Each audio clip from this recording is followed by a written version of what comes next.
رمضان المبارک کا چاند دیکھنے کے بعد قرآن پاک کی یہ مقدس سورت کی تلاوت ضرور کریں تو اللہ تبارک و تعالیٰ آپ کے رزق میں بہت زیادہ برکت ڈال دیں گے اور آپ کے رزق کو اتنا کشادہ کریں گے کہ کبھی بھی آپ کو رزق کی یا مال و دولت کی تنگی محسوس نہ ہوگی۔ بسم اللہ الرحمن الرحیم۔ السلام علیکم ورحمۃ اللہ وبرکاتہ۔ پیارے ناظرین، آج کی ویڈیو میں بات کریں گے قرآن پاک کی اس سورت کے بارے میں جو رمضان شریف کا چاند نظر آنے پر اگر اس کی تلاوت کی جائے تو سارا سال اللہ تبارک و تعالی اس گھر کے رزق میں زیادہ سے زیادہ برکت ڈال دیتا ہے اور اس گھر میں سارا سال رزق ختم نہیں ہوتا۔ انسان کی عقل دھنگ رہ جاتی ہے کہ اللہ تبارک و تعالی ہمیں کہاں سے نواز رہا ہے، لیکن اس سے پہلے دیکھتے ہیں کہ رمضان کی عظمت، حرمت اور فضیلت۔ اللہ تبارک و تعالی نے فرمایا، یا ایھا الذین آمنوا کتب علیکم الصیام کما کتب علی الذین من قبلکم لعلکم تتقون ایام معدودات۔ البقرہ سورت آیت نمبر 183 اور 184۔ ترجمہ، اے ایمان والو، فرض کیا گیا تم پر روزہ جیسے کہ فرض کیا گیا تھا تم سے اگلوں پر تاکہ تم پرہیزگار ہو جاؤ۔ چند روز گنتی کے ہیں۔ تقویٰ کا معنی ہے نفس کو برائیوں سے روکنا اور اس کا سب سے بڑا ذریعہ روزہ ہے۔ جیسا کہ ایک صحابی نے حضور اکرم صلی اللہ علیہ وآلہ وسلم سے عرض کیا، اے اللہ کے رسول، مجھے کسی ایسے عمل کا حکم دیجیے جس سے حق تعالی مجھے نفع دے۔ تو آپ صلی اللہ علیہ وآلہ وسلم نے ارشاد فرمایا، علیک بالصوم فإن لا مثل لہ، یعنی روزہ رکھا کرو، اس کے مثل کوئی عمل نہیں۔ اب رمضان المبارک کی آمد ہے، گویا یہ مہینہ نیکیوں اور اطاعت کے لیے موسم بہار کی طرح ہے۔ اس لیے رمضان المبارک سال بھر کے اسلامی مہینوں میں سب سے زیادہ عظمتوں، فضیلتوں اور برکتوں والا مہینہ ہے۔ اس ماہ میں اللہ تعالیٰ اہل ایمان کو اپنی رضا، محبت، عطا، اپنی ضمانت، الفت اور اپنے انوارات سے نوازتے ہیں۔ اس مہینہ میں ہر نیک عمل کا اجر و ثواب کئی گنا بڑھا دیا جاتا ہے۔ اس ماہ میں جب ایمان اور احتساب کی شرط کے ساتھ روزہ رکھا جاتا ہے تو اس کی برکت سے پچھلی زندگی کے تمام صغیرہ گناہ معاف ہو جاتے ہیں، اور جب رات کو قیام یعنی کہ تراویح اسی شرط کے ساتھ کیا جاتا ہے تو اس سے بھی گزشتہ تمام گناہ معاف ہو جاتے ہیں۔ اس ماہ میں ایک نیکی فرض کے برابر اور فرض 70 فرائض کے برابر ہو جاتا ہے۔ اس ماہ کی ایک رات جسے شب قدر کہا جاتا ہے وہ 1000 مہینوں سے افضل قرار دی گئی ہے۔ رمضان کا روزہ فرض اور تراویح کو نفل سنت موقدہ بنایا گیا ہے۔ یہ صبر کا مہینہ ہے اور صبر کا بدلہ جنت ہے۔ یہ ہمدردی اور خیر خواہی کا مہینہ ہے۔ اس میں مومنین کا رزق بڑھا دیا جاتا ہے۔ اس میں روزہ افطار کرنے والے کی مغفرت، گناہوں کی بخشش اور جہنم سے آزادی کے پروانے کے علاوہ روزہ دار کے برابر ثواب دیا جاتا ہے، چاہے وہ افطار ایک کھجور یا ایک گھونٹ پانی سے ہی کیوں نہ ہو۔ ہاں، اگر روزہ دار کو پیٹ بھر کر کھلایا جائے، پلایا جائے تو اللہ تعالیٰ اسے حوض کوثر سے ایسا پانی پلائیں گے جس کے بعد وہ جنت میں داخل ہونے تک پیاسا نہ ہوگا۔ اس ماہ کا پہلا اشرار رحمت، دوسرا مغفرت اور تیسرا جہنم سے آزادی ہے۔ جس نے اس ماہ میں اپنے ماتحتوں کے کام میں تخفیف کی تو اللہ تعالیٰ اس کے بدلہ اس کی مغفرت اور اسے جہنم سے آزادی کا پروانہ دے دیں گے۔ پورا سال جنت کو رمضان المبارک کے لیے آراستہ کیا جاتا ہے۔ عام قانون یہ ہے کہ ایک نیکی کا ثواب 10 سے لے کر 700 تک دیا جاتا ہے، مگر روزہ اس قانون سے مستثنا ہے۔ اللہ تعالیٰ کا ارشاد ہے، روزہ صرف میرے لیے ہے اور اس کا اجر میں خود دوں گا۔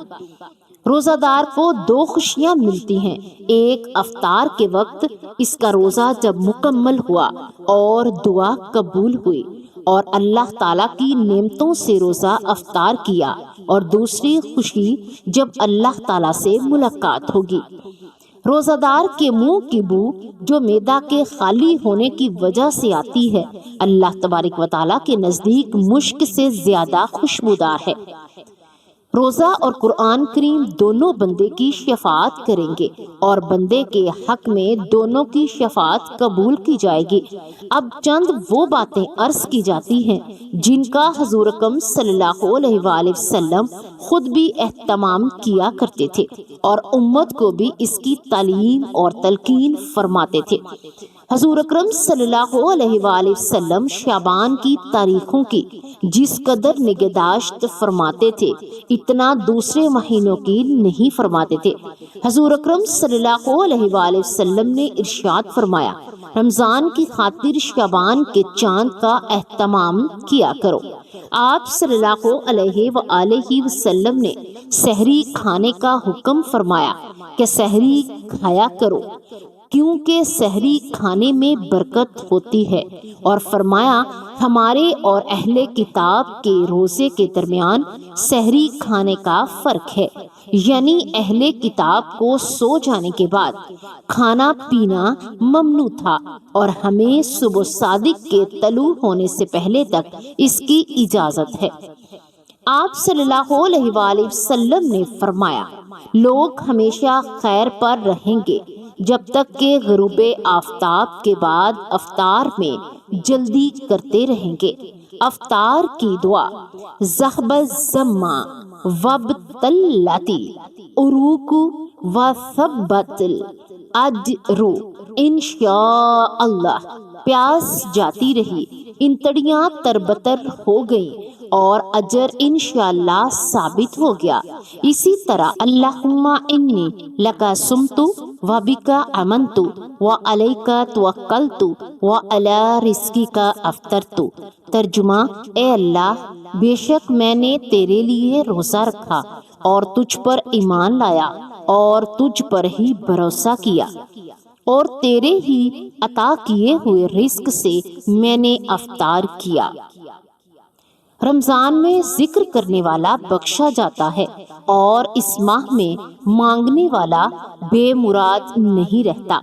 روزہ دار کی روزانہ ایک دعا قبول ہوتی ہے۔ رمضان میں روزانہ بہت سے لوگ دوزخ سے آزاد کیے جاتے ہیں۔ حضور اکرم صلی اللہ علیہ وآلہ وسلم رمضان کے آخر عشرہ میں خود بھی شب بیدار رہتے اور اپنے گھر کے لوگوں کو بھی بیدار رکھتے۔ حضور اکرم صلی اللہ علیہ وآلہ وسلم نے فرمایا، شب قدر کو رمضان کے آخر عشرے میں تلاش کرو۔ جب لیلۃ القدر آتی ہے تو جبرائیل علیہ السلام فرشتوں کی معیت میں نازل ہوتے ہیں اور ہر بندہ جو کھڑا یا بیٹھا اللہ تعالیٰ کا ذکر کر رہا ہوتا ہے، اس میں تلاوت، تسبیح و تحلیل اور نوافل سب شامل ہیں۔ الغرض کسی بھی طریقے سے ذکر و عبادت میں مشغول ہو، اس کے لیے دعائے رحمت کرتے ہیں۔ لیلۃ القدر کی دعا، اللہم انکا عفو تحب العفو فاعف عنی۔ اے اللہ، آپ بہت معاف کرنے والے ہیں، معافی کو پسند فرماتے ہیں، بس مجھے بھی معاف فرما دیجیے۔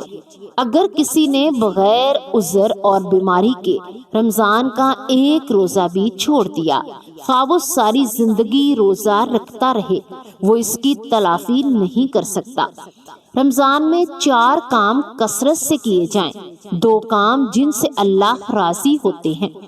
لا الہ الا اللہ کی کثرت اور استغفار زیادہ سے زیادہ پڑھا جائے، اور 2 کام جو ہر انسان کی ضرورت ہیں، اللہ تعالیٰ سے جنت کا سوال کیا جائے، جہنم سے پناہ مانگی جائے۔ تراویح کے 12 میں اللہ تبارک و تعالیٰ کا اور حضرت محمد صلی اللہ علیہ وآلہ وسلم کا ارشاد ہے، جس نے ایمان کے جذبے سے اور ثواب کی نیت سے رمضان کا روزہ رکھا، اس کے پہلے گناہ بخش دیے جائیں گے، اور جس نے رمضان کی راتوں میں قیام کیا ایمان کے جذبے اور ثواب کی نیت سے، اس کے پہلے گناہ بخش دیے جائیں گے۔ اعتکاف کے بارے میں آپ صلی اللہ علیہ وآلہ وسلم نے ارشاد فرمایا، جس نے رمضان میں آخری 10 دن کا اعتکاف کیا، اس کو 2 حج اور 2 عمرے کا ثواب ہوگا۔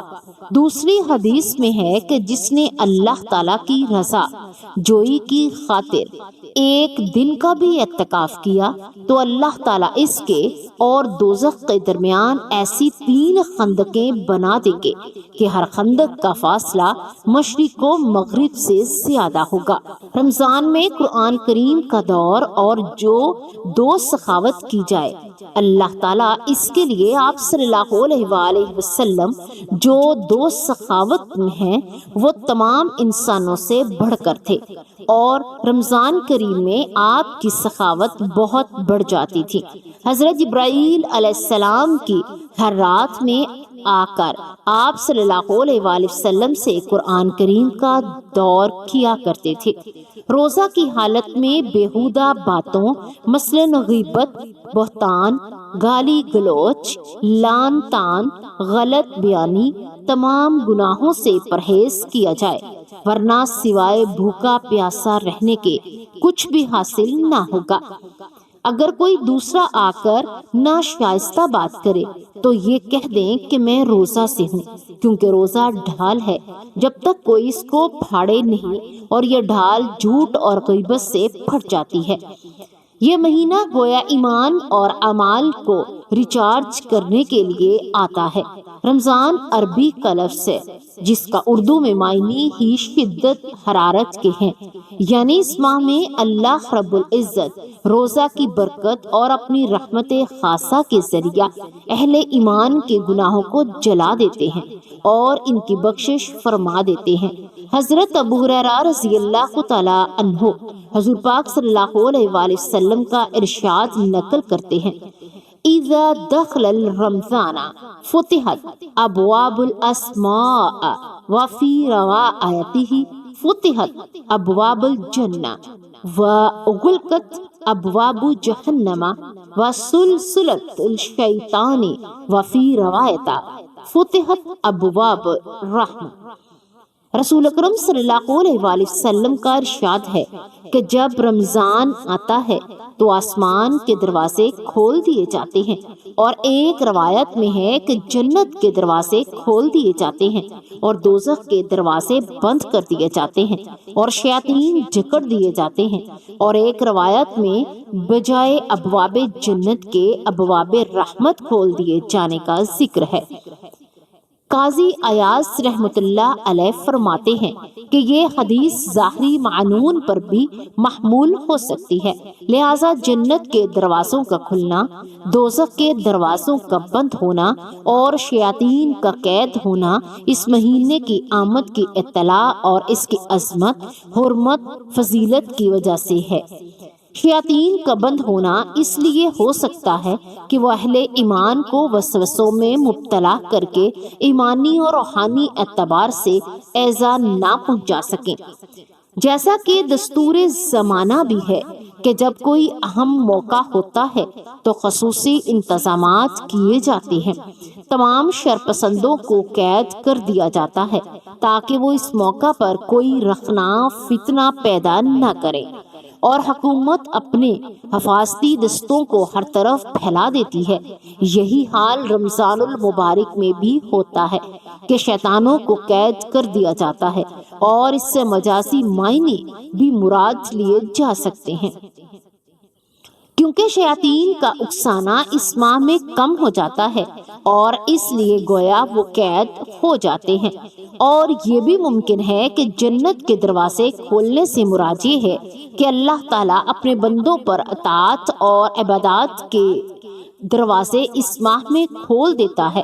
یہی وجہ ہے کہ جو عبادتیں کسی اور مہینے میں عام طور پر واقع نہیں ہو سکتی وہ عموماً رمضان میں بآسانی ادا ہو جاتی ہیں، یعنی روزے رکھنا، قیام کرنا وغیرہ۔ الغرض رمضان المبارک کی بڑی فضیلت ہے، اس وجہ سے کہا گیا کہ اگر لوگوں کو رمضان المبارک کی ساری فضیلتوں اور برکتوں کا پتہ چل جائے تو وہ تمنائیں کرے کہ کاش سارا سال رمضان ہو جائے۔ رمضان المبارک کی بے شمار خصوصیتیں ہیں جن میں چند ایک یہ ہیں۔ سال بھر کے مہینوں میں رمضان المبارک کا ایک ایسا مہینہ ہے جس کا ذکر صراحت کے ساتھ قرآن کریم میں آتا ہے، جیسا کہ ارشاد الہی ہے، شہر رمضان الذی انزل فیہ القرآن ھدی للناس وبینات من الہدی والفرقان، سورۃ البقرہ آیت نمبر 185۔ رمضان وہ مبارک مہینہ ہے جس میں قرآن نازل کیا گیا جو لوگوں کے لیے رہنمائی، ہدایت اور حق و باطل میں تمیز کرنے کا ذریعہ ہے۔ پس جو کوئی یہ مبارک مہینہ پائے اسے چاہیے کہ وہ اس کے روزے رکھے۔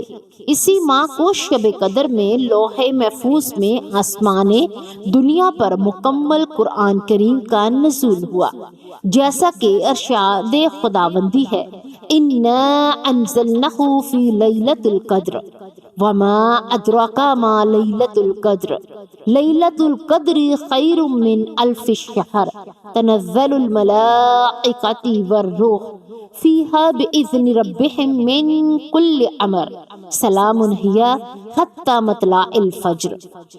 بلا شبہ ہم نے قرآن کو شب قدر میں نازل کیا، اور آپ کو کچھ معلوم ہے کہ شب قدر کیسی چیز ہے؟ شب قدر 1000 مہینوں سے بہتر ہے۔ اس رات میں فرشتے اور روح اپنے رب کے حکم سے ہر معاملہ لے کر حاضر ہوتے ہیں، اور یہ رات سراسر سلامتی، یعنی کہ وہ اس کی خیر و برکت صبح طلوع فجر تک رہتی ہے۔ گویا رمضان الکریم قرآن کریم دونوں کا آپس میں گہرا تعلق ہے۔ قرآن رمضان میں آیا تو رمضان کا تذکرہ قرآن کریم میں آیا، اس لیے بعض علماء فرماتے ہیں رمضان اور قرآن کا جسم اور روح کا ساتھ تعلق ہے۔ رمضان جسم ہے تو قرآن روح ہے، اس لیے ہمارے اکابر نے رمضان میں روزہ اور تراویح کے بعد قرآن کریم کی تلاوت کو سب سے بہتر عبادات قرار دیا۔ رمضان کی ہر رات ایک منادی اعلان کرتا ہے، یا باغی الخیر اقبل یا باغی الشر اکثر، اے خیر کے طالب آگے بڑھ اور اے شر کے طالب رک جا، یعنی خیر کے متلاشی اللہ تعالیٰ کی رضا والے کاموں میں مشغول ہو اور اس کی نافرمانی اور گناہوں سے باز آ جا۔ یہی وجہ ہے کہ اس کا اثر اور ظہور ہر آدمی اپنی آنکھوں سے دیکھتا ہے کہ رمضان میں اہل ایمان کا عموماً رجحان اور میلان نیکیوں اور عبادات کی طرف زیادہ ہوتا ہے۔ ایک مرتبہ نبی کریم صلی اللہ علیہ وآلہ وسلم نے ارشاد فرمایا، ممبر کے قریب ہو جاؤ۔ صحابہ کرام رضی اللہ تعالی عنہ ممبر سے قریب ہو گئے۔ جب حضور نبی اکرم صلی اللہ علیہ وآلہ وسلم نے ممبر کے پہلے درجہ پر قدم مبارک رکھا تو فرمایا آمین، جب دوسرے پر قدم رکھا تو فرمایا آمین، جب تیسرے پر قدم مبارک رکھا تو پھر فرمایا آمین۔ جب آپ صلی اللہ علیہ وآلہ وسلم خطبہ سے فارغ ہو کر نیچے اترے تو صحابہ کرام نے عرض کیا، یا رسول اللہ صلی اللہ علیہ وآلہ وسلم، ہم نے آج آپ سے ممبر پر چڑھتے ہوئے ایسی بات سنی ہے جو پہلے کبھی نہیں سنی تھی۔ تو آپ صلی اللہ علیہ وآلہ وسلم نے ارشاد فرمایا، اس وقت جبرائیل علیہ السلام میرے سامنے آئے تھے۔ جب وہ پہلے درجہ پر میں نے قدم رکھا تو انہوں نے کہا، ہلاک ہو جائے وہ شخص جس نے رمضان المبارک کا مہینہ پایا اور پھر اس میں مغفرت نہ ہوئی۔ میں نے کہا آمین۔ پھر جب دوسرے درجہ پر قدم رکھا چڑھا تو انہوں نے کہا، ہلاک ہو جائے وہ شخص جس کے سامنے آپ صلی اللہ علیہ وآلہ وسلم کا ذکر مبارک ہوا اور وہ درود نہ بھیجے۔ میں نے کہا آمین۔ جب میں تیسرے درجہ پر چڑھا تو انہوں نے کہا، ہلاک ہو وہ شخص جس کے سامنے اس کے والدین یا ان میں سے دونوں سے کوئی ایک بڑھاپے کو پائے تو ان کی خدمت کر کے جنت داخل نہ ہو جائے۔ میں نے کہا آمین۔ رمضان المبارک کی ایک ایسا مہینہ ہے کہ اس میں ایک انسان کوشش کرے تو ایک رمضان سارے گناہ بخشوانے کے لیے کافی ہے۔